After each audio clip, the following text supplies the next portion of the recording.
Hello friends, आज मैं आपको एक कंजूस व्यक्ति की कहानी सुनाने जा रही हूँ। एक गांव में एक अमीर जमींदार रहता था। वो जितना अमीर था उतना ही कंजूस भी था। अपने धन को सुरक्षित रखने का उसने एक अजीब तरीका निकाला था। वो धन से सोना खरीदता और फिर उस सोने को गलाकर उसके गोले बनाकर अपने एक खेत में पेड़ के नीचे गड्ढा खोदकर डाल देता था।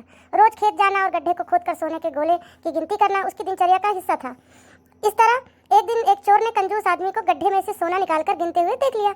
वह छुपकर उसके जाने का इंतजार करने लगा। जैसे ही कंजूस आदमी गया, वह गड्ढे के पास पहुंचा और उसमें से सोना निकालकर भाग गया। अगले दिन जब कंजूस आदमी खेत में गड्ढे के पास पहुंचा तो सारा सोना नदारत पाकर रोने पीटने लगा। उसकी आवाज़ सुनते कई वहां से गुजरते हुए राहगीर के कान में पड़ी तो वह रुक गया। उसने कंजूस आदमी से रोने का कारण पूछा तो कंजूस आदमी बोला, मैं लूट गया, बर्बाद हो गया, कोई मेरा सारा सोना लेकर भाग गया, अब मैं क्या करूंगा? सोना किसने चुराया, कब चुराया? राहगीर आश्चर्य में पड़ गया। पता नहीं चोर ने कब इस गड्ढे को खोदा और सारा सोना लेकर 9 2 11 हो गया। मैं जब यहाँ पहुंचा तो सारा सोना गायब था। कंजूस आदमी बिलखते हुए बोला, गड्ढे से सोना ले गया? तुम अपना सोना यहाँ इस गड्ढे में क्यों रखे हो? अपने घर पर क्यों नहीं रखते? वहाँ जरूरत पड़ने पर तुम उसका आसानी से उपयोग कर सकते हो। राहगीर बोला, मैं अपने सोने को कभी हाथ नहीं लगाया, मैं उसे सहेज कर रखता हूँ और हमेशा रखता, यदि वो चोर उसे चुरा कर नहीं ले जाता।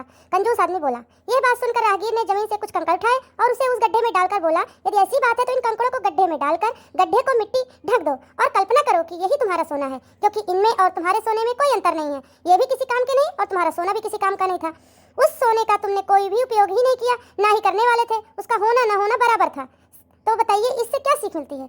इस कहानी से हम लोग को यही सीख मिलती है, जिस धन का कोई उपयोग ना हो उसका कोई भी मोल नहीं होता है। इसलिए हमेशा अपने धन के उपयोग करें और सही जगह उसका उपयोग करें। धन्यवाद।